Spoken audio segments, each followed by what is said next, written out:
Kita memulai dengan fakta dan data. Ada 100 perang dalam 100 tahun terakhir selalu melibatkan Amerika.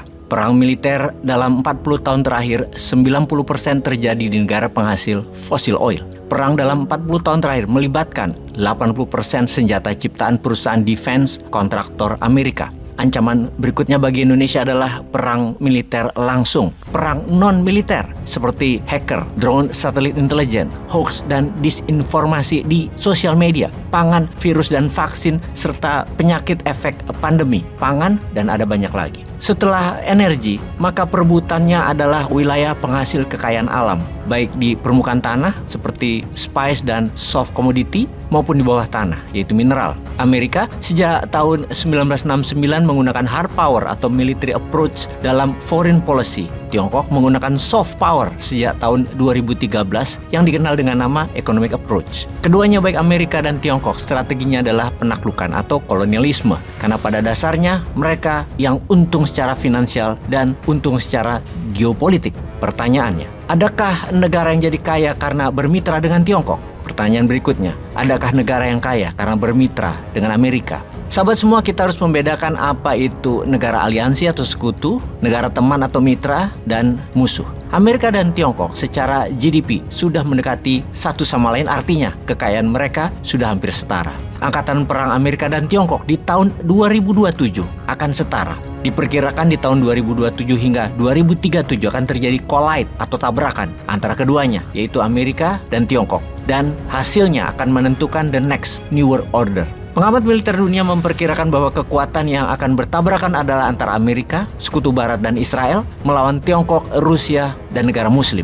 Apa kira-kira penyebabnya? Di mana wilayah yang diduga akan terjadi perang militer? Maka kita lihat di mana mobilisasi yang dilakukan oleh negara tersebut, di wilayah mana yang mereka fokuskan. Saat ini Amerika membangun 4 pangkalan militer di Filipina dalam 2 tahun ini dengan kecepatan penuh dan membangun pertahanan rantai pulau atau Chain Island Defense dari Taiwan hingga Pulau Mageshima, Jepang. Ada sekitar 10 titik kekuatan. Militer dibangun melewati gugusan pulau-pulau tersebut yang mana kalau kapal niaga dari Tiongkok menuju Amerika Utara pasti melewati pangkalan militer yang dibangun oleh Amerika tersebut. Sekarang ada dilema oleh Tiongkok. Tiongkok itu bergantung pada Selat Malaka dan Laut Natuna Utara. Ada 5 triliun dolar setiap tahunnya nilai barang yang menggunakan wilayah tersebut. Angka tersebut merupakan 22 global trade yang melalui Selat Malaka dan Laut Natuna Utara yang terdiri dari 40% petroleum production, 60% perdagangan laut atau maritime trade, dan menggunakan 33% shipping dunia.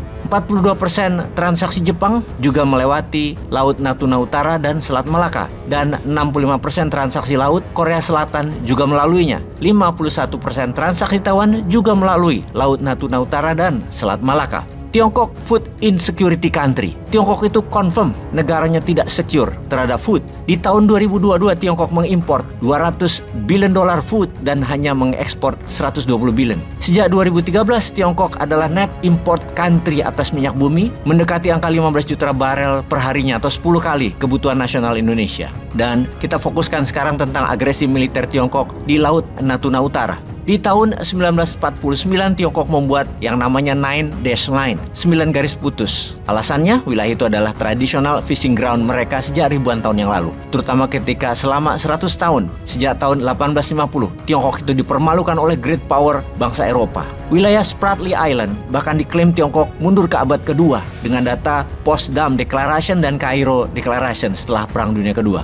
Di tahun 1958 Tiongkok menguatkan 9 garis putus sebagai wilayah lautnya. Tiongkok tidak peduli bahwa komunitas internasional menentangnya dan PBB tidak menyetujuinya. Wilayah 9 garis putus membuat masalah dengan negara Malaysia, Brunei, Vietnam, Filipina, dan Indonesia. Namun Tiongkok terus menguatkan armada lautnya. Coast Guard-nya menjaga nelayan-nelayannya untuk bisa terus mengambil ikan dan kekayaan laut di Laut Natuna Utara. Di tahun 1974 Tiongkok mengambil pulau Paracel milik Vietnam dan membunuh 70 angkatan laut Vietnam. Ketika Mao Zedong meninggal di tahun 1976, Tiongkok militernya bertambah kuat. Tiongkok makin berani lagi maju mencaplok wilayah lainnya. Di tahun 1988 Vietnam dan Tiongkok kembali berperang di Pulau Spratly. 60 angkatan laut dari Vietnam meninggal dan Vietnam kalah. Di tahun 1996, Tiongkok perang dengan Filipina memperebutkan kepulauan Mischief Reef. Perang laut selama 90 menit terjadi sampai ke luar kepulauan Spratly. Kekuatan militer laut Tiongkok terus memuncak di tahun 2012, kembali mencaplok Scarborough Shoal, wilayah Filipina yang merupakan wilayah zona eksklusif Filipina.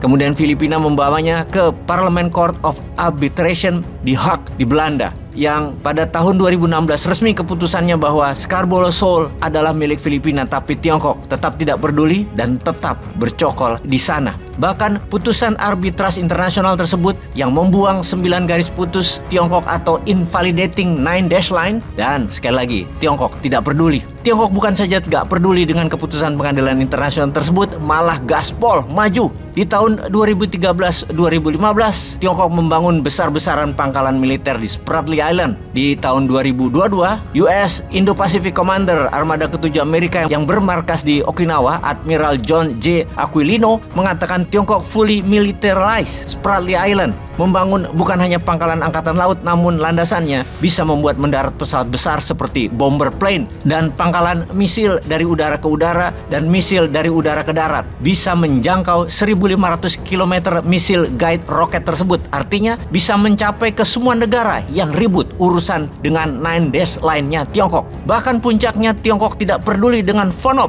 Freedom of Navigation Operation, di area Laut Natuna Utara. Hal yang dilakukan Tiongkok ini adalah menjadi muasal Perang Dunia Ketiga dengan Taiwan di tengahnya. Sahabat semua, ini adalah saatnya kita berpikir, Perang Dunia Ketiga akan terjadi antara 2027 sampai 2037. Benarkah itu akan terjadi? Bersiapkah Indonesia akan perang tersebut? Wallahualam. Peace.